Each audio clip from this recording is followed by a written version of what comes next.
So you may have heard about the fact that the tension between the US and Western countries on the one hand and the Russia on other hand has been rising in the last couple of months over the Ukraine.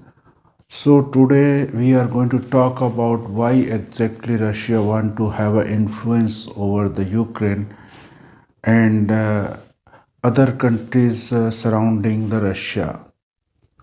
But in order to understand this, all this crisis, will have to take a look at the background of this issue as well. So earlier, one geographer, his name was Mackinder. Actually, he gave this heartland theory, saying that whoever will actually will have a control over this area, which he called it as a heartland, because this area is surrounded from the west uh, by the Ural mountains. Here in this part, this is from the west, it is surrounded by the Ural mountain. On the south, you have Yablanovoy, Stanovoy, Kolyama mountains, and on the north this area cannot be penetrated because of the fact that this whole area remain frozen all the time. So that's why from this side also this area cannot be penetrated, and this side also actually this area remain frozen. So that's why this whole area act like a fortress. That's why the Mackinder called it as a heartland. So Mackinder said that anyone who will have a control over this area, because this area was very vast and it was very rich in terms of the resources. There are a lot of conifer forest also, with the help of which we can easily make fleets. So that's why Mackinder envisaged that whoever will control this heartland will control the world island, which actually consisted of the whole of the Eurasia and Africa. And whoever will control this world island, he will control the whole of the world. So his theory says that anybody who will control the heartland will control the world island, and whoever will control the world island will control the whole of the world. So in this heartland only, anybody could have access only from the south of Ural, from this area. So this heartland could have been penetrated only from this area, and that is the south of Ural. And that was the reason why actually when Russia has been attacked from this area twice, first by the Napoleon and the second time it was by the Hitler. So that's why this Hitler actually asked this area from the Poland, and when the Poland denied, then Hitler actually attacked the Poland because he wanted to have a control over the heartland. Although both of the time Russia was able to defend itself, but actually it had to pay huge cost for defending itself. So that is what the heartland is. Then later on, one of the American geographer gave another theory which is known as rimland theory. So rimland, actually this Spikeman, who was an American geographer, said that the heartland is heartland because of the rimland. So he said this heartland is a heartland because of the rimland. So this is the heartland you have here, and he says this heartland is surrounded from all the sides by this, you can see by this, all the rimland countries. So this is you have a rimland. This is a rimland.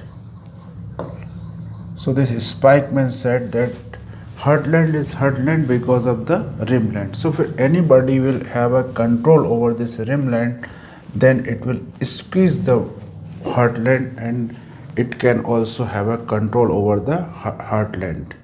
So Spikeman said that anybody who will have a control over the rimland will have a control over the heartland, and that is why it will have a control over the whole of the world. So this, because of the fact that when anybody will be having a control over this rimland area, then it can squeeze the heartland. Heartland will not have any kind of access to the warm waters, so that's why it will get squeezed. After the Second World War, this Russia basically, actually, when it has an influence over the surrounding countries like Kazakhstan, Ukraine, Georgia, then it felt that it can secure its border. But that's why after the Second World War, the Russia actually tried to have an influence over other countries as well, because China became communist. So that's why it actually didn't have the threat from China. Then India, it also signed the treaty with the India also. That's why it got actually a little bit of influence in India as well. In Iran, he actually, after this Shah was toppled, then also Russia got its influence increased after the Ayatollah Khamenei came to the power. And that was also the reason why Afghanistan, Russia also was interested in Afghanistan, because through Afghanistan and Pakistan, it wanted to have a access to the this Indian Ocean, Arabian Sea. So that's why Russia actually tried to have its influence over the rimland. But after 1991, in 1991, when USSR got itself disintegrated, then Russia lost a huge amount of area after the disintegration. But both US as well as Western power actually promised that they are not going to, expand the NATO to the Russian border. But in the actually when so that's why actually, but in the 1999, the first enlargement took place, in which the Czech Republic and Hungary and Poland was given the membership of NATO. All of them was earlier the member of Warsaw. Then 5 years later, also 7 more countries, including 3 Baltic countries, Estonia, Latvia and Lithuania, was also included in the NATO.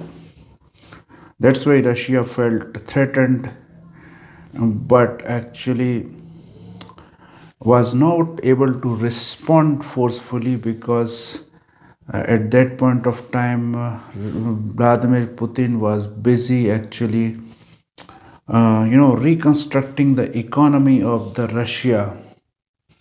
That's why they could not respond.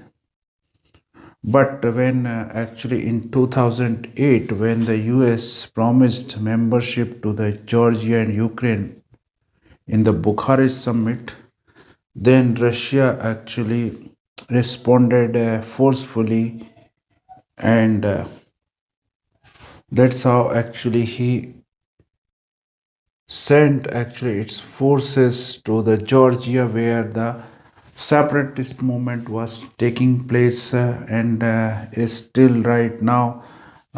These breakaway portion of the Georgia, that is Abkhazia and Ossetia, are still in the control of the Russian forces.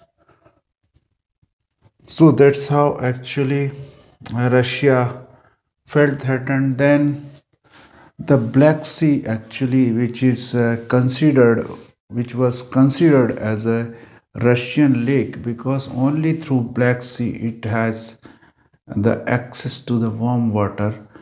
And along the Black Sea, all these countries like Turkey, Bulgaria, and Romania was already NATO members. So if the Ukraine and Georgia also was included in the NATO, then Russia realized that he will actually lose. He would have lost its control in the Black Sea, and that was the reason why actually the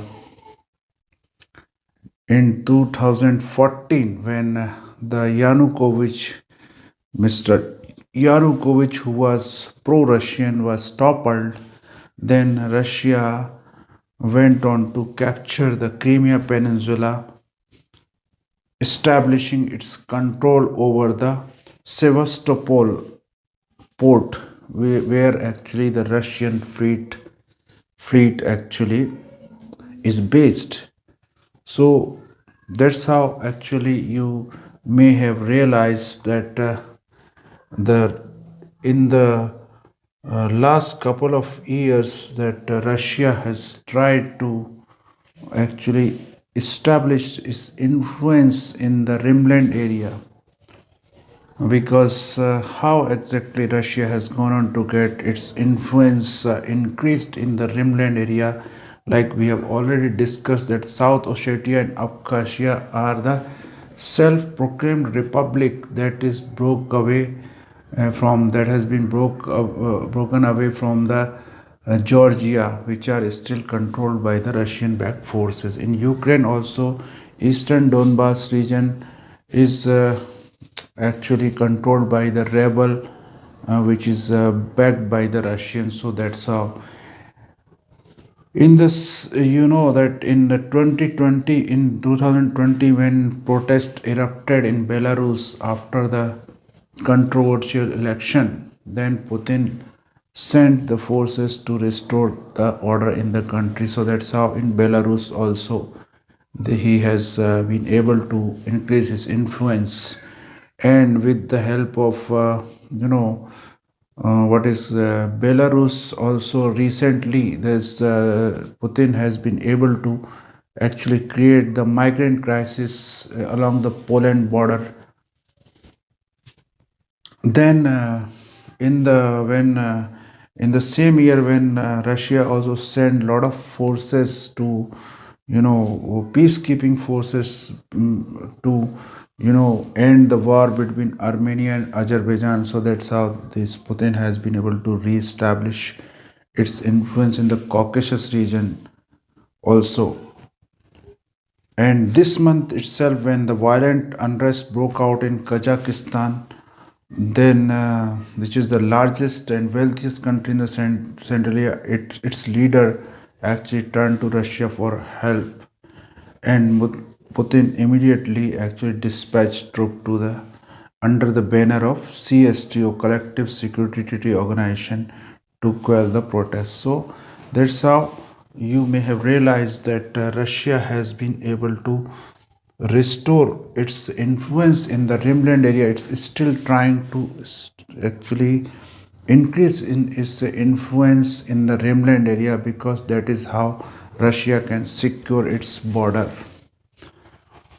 This actually why actually the Putin has been able to increase its influence in this rimland area is because of the fact that there are a lot of geopolitical circumstances which is in favor of Russia, because right now the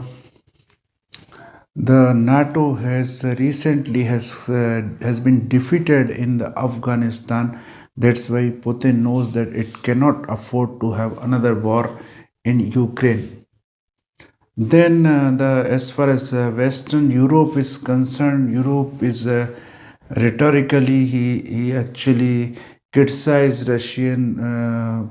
Russia, but they is actually is criticism is not backed by the some kind of force, because at the best what they can do, they can because they are dependent basically upon the Russian gas.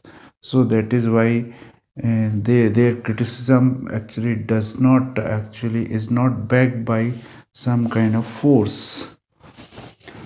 Then so actually what is the uh, uh, what actually the Western European country can do? They can, at the best, they can put some economic sanction on Russia.